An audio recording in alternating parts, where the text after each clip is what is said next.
One important, often overlooked issue going into job interview is failing to assess where you come from and tuning up your performance accordingly.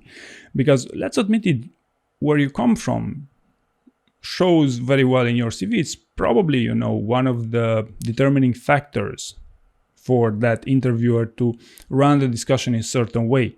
And let me give you a couple of examples from my own experience of these scenarios.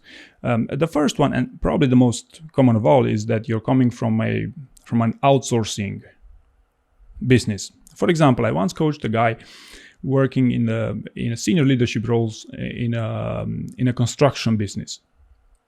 And, he was a senior leadership role. He was very successful at his business. He had basically as many examples as he would have liked of his great successes as him leading whatever he has to lead there. And he was applying for a business that was a non-construction business, but a highly innovative one, primarily. And by listening to his examples, I quickly realized that in spite of the fact that his employer was rather successful, rather profitable one. Basically, what they were doing was to win bids on larger projects and outsource them to smaller businesses, to subcontracting. That business, that's classing the outsourcing scenario.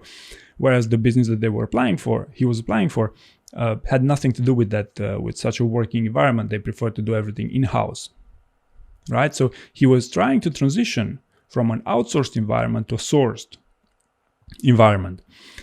Why is this important? Well, for the simple reason that if that employer will spot that you are a very transactional guy, which is very required, which is a huge requirement for the outsourcing world, probably you're not going to be as an appealing candidate as they would have hoped, right? Because after all, you're applying for an innovative company who does everything inside and puts emphasis on a different dynamic of things here, right? So by him understanding where he comes from and where he's going, he understood very well to tune up his performance and his examples to talk about his experience in such a way that he would show with the qualities that the company was actually looking for, and this actually got him the job, right? Another classic scenario is in the tech world, where you've been a DBA for 15 years at Oracle, and then you apply for a rather similar role at Amazon. Many of you feel entitled that, hey, after 15 years of being a successful DBA, the largest database business in the world, that it's only normal that you can get a job into Amazon, right? Well, in fact, this couldn't be further from the truth, and you can simply see this by the dynamic of the job interview process at Amazon, for example. Here, that's all about leadership, right? So if you've been 15 years in the same role at Oracle, to me, as an HR person, first of all, it's not necessarily a great indicator because you haven't really evolved your career. So that's what I'd be looking for from a candidate like you. How can you grow in this role? Or are you just looking for growth after 15 years because you're getting bored in your current job?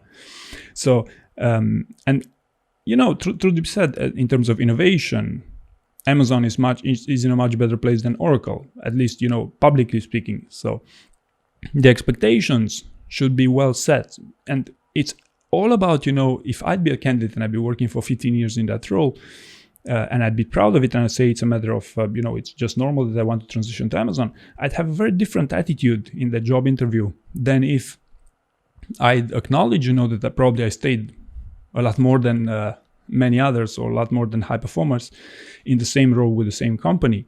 And now, I'm trying to transition in a way, and probably that my leadership skills are not my strength in the first place. So I start a lot more cautiously, maybe even optimistic if you want, but a lot more cautiously in this interview process. And of course, I tune up my performance towards the leadership component, because the leadership component in that job interview is what actually going to matter after all. Because if you're doing the same thing for 15 years, I'd assume you're good at it, right?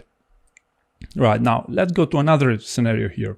You're coming from the business world, from the small business world, many of you, and you've been running a business, your own business, and you decide you want to move, or you want to move back to the corporate world.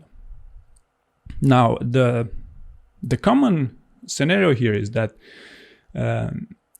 you know that you are capable to do the job that you're applying for, because you know that small business got you ready for you to deal with all types of situations. But what you must actually do in order to get the job is to pass the job interview. And the strategy to pass a job interview with a corporation is very different than being a jack of all trades that you had to be in your small business.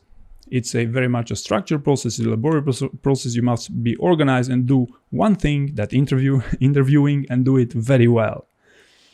So that's where the change in behavior is must pop up in a way. And I've noticed I've had great success with candidates, especially with candidates who start in the corporate world, then run their own business, and then went back to the corporate world, because they knew very well that in the corporate world is everything, it's a very structured and rigid and often boring process, as can interviewing, preparing for a job interview can be. But if you assess yourself correctly and you know exactly what you have to prepare for, and even to a certain extent understand that your employer will be interested in screening you as coming from a small business in the job interview, that's, I believe, where you're really getting into having serious chances to get these jobs. Because after all, if you think about it, if you're coming from the small business world, no matter how much these corporations advertise that we run like a small business,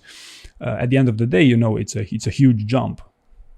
And in a job interview, you're a risk. So I'm not sure that hiring manager or even the recruiter would be able to take that risk for you, to go from a small business to a huge business, maybe in a leadership role. So that's why you must understand exactly where you're coming from.